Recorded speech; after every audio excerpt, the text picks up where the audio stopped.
Okay, so you guys, is email marketing dead?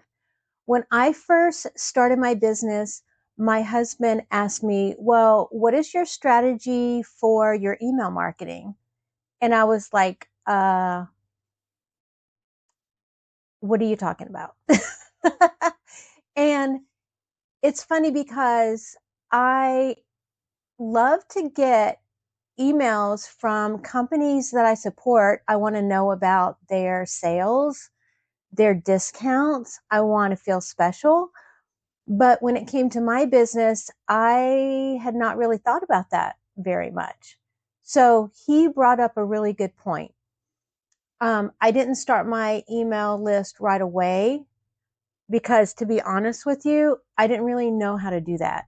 So I eventually took a very deep dive into it, and I think I can answer the question, is email marketing dead? Did you know that over 4 billion people check their email every day? And the average return on investment is 36 to 1. That is so crazy. That means that every dollar that you spend on email marketing can earn you $36 back.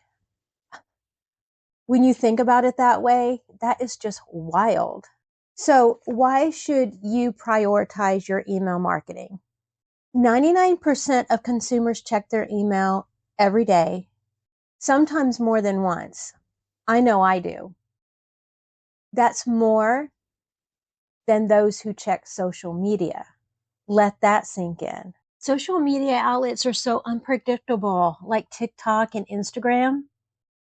But I know that when I hit send, I know that that email is going to land in my customer's inbox for sure. So you can think of your email list as like a VIP group, an exclusive club. Your subscribers will feel special and they'll be excited to get that next email from you. But if your email is just an afterthought, then it's time to make a change. I know that since I started sending out my emails, my sales have grown. Stick to the end and I will let you know what some of the things are that I include in my email. And here's what you need to know. Consumers that buy through email marketing spend 138% more than those who don't. So email marketing is serious. It's a serious part of your business, but you don't have to take it too seriously. Just let your thoughts flow out in a newsletter. It's really very simple. Don't make too much out of it. Like when I first started, I was like, I think I put too much pressure on myself. I wanted to make sure that my newsletters covered everything that I wanted to say, all my ideas. But what I started doing was making a list of all the things that could be included in my newsletter every week. And then every week I would look at my list and I would choose which things I wanted to include in this week's newsletter. And I just started building from there. I have found that it's better for me to only include maybe 3 or 4 things in my newsletter than try to cram it with as many things as I possibly can. Because I know when I'm going through my emails, my attention span is only so big. So if someone has too many things in their newsletter, I'm probably not going to read the whole thing. So just keep it as simple as you can, especially first, when you're first starting out, and just grow it from there.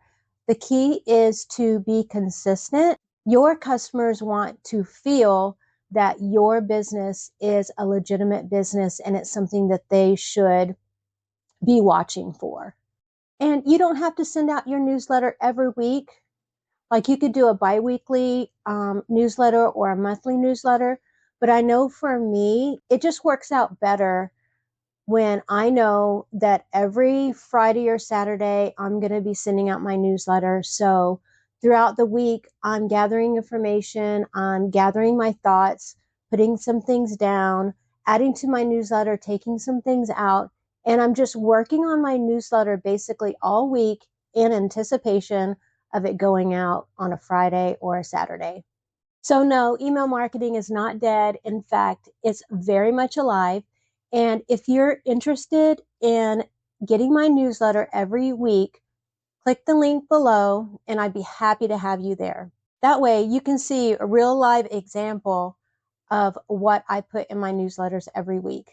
In fact, I'm thinking about doing a future video just giving you a list of all the things I could possibly include in my newsletter.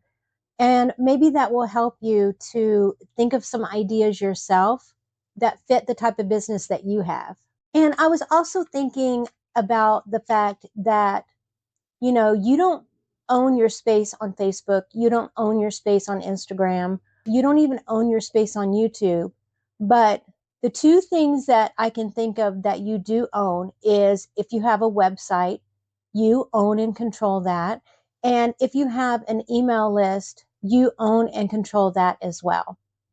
So you could be hacked and your Facebook account could go away, your Instagram account could go away, TikTok, whatever you use, but your website is always going to be there and your email list is always going to be there. So if something goes wrong, you can send an email out to your list and let people know exactly what's going on. If you found this video helpful, please, please, please give it a thumbs up and subscribe to my channel. I'm glad to be on this journey with you. I hope to help you in any way that I can. Please comment below and let me know what you'd like to see in future videos. And also let me know what's working for you on YouTube and what is not working for you on YouTube. I'd love to help you. All right. I'll see you guys in my next video. Bye. Oh my God. Oh my God. Oh my God. Oh my God. Get out the jitters. Get out the jitters. Jitters go away. Go away.